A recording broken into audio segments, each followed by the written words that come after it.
Charge போட்டுருக்கேன்.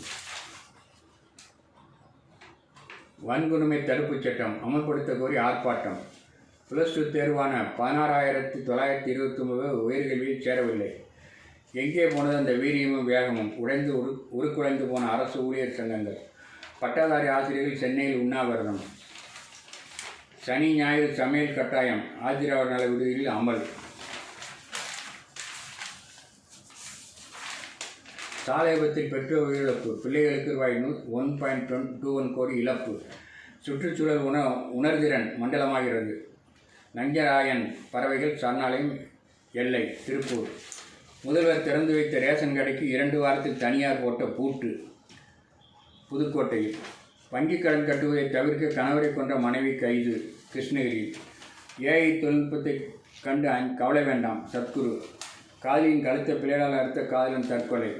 மூதாட்டி பலாத்காரம். தொழிலாளிக்கு சிறை.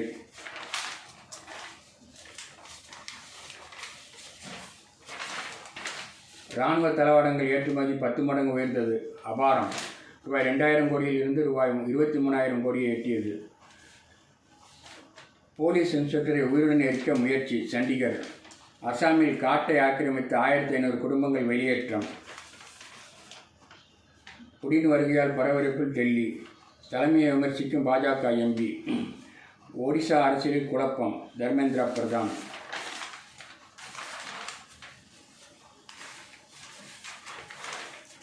தமிழக வளர்ச்சியால் பாஜகவுக்கு பொறாமை. மாநில அரசுடனான உறவில் கருப்பு அத்தியாயம். திமுக எம்பிக்கள் தீர்மானம். இந்துக்களை வதைக்கும் பாவம் தான் இண்டி கூட்டணி அரசுகளை விரட்டுகிறது. நயினா நாகேந்திரன் சாபம். பாஜகவை பார்த்து இண்டி கூட்டணி மிரட்சி. தமிழிசை. இறந்தோர் ஓட்டுகள் மட்டுமே எஸ்ஐஆர் பணியில் நீக்கம். கார்த்திக். காங்கிரஸ். எஸ்ஐஆர் பணியை ஒத்திவைக்க வேண்டும். மதிமுக. வீரியமிக்க கிருமியை எதிர்கொள்வது எப்படி? அலெக்சாண்டர்.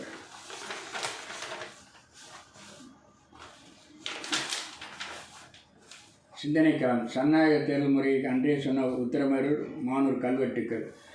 கீழாம்பூர் சுப்பிரமணியன்.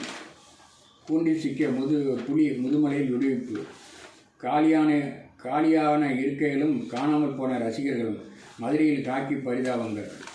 சனாதன தர்மம் அறிய பகவத்கீதை படியுங்கள். சிருங்கேரி சகத்குரு அருளுரை.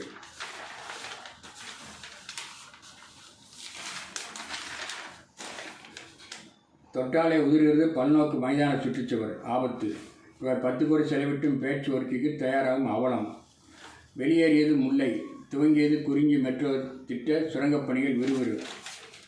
குரோம்பேட்டையில் கழிவுநீர் கால்வாயை வெறும் கைகளால் தூவ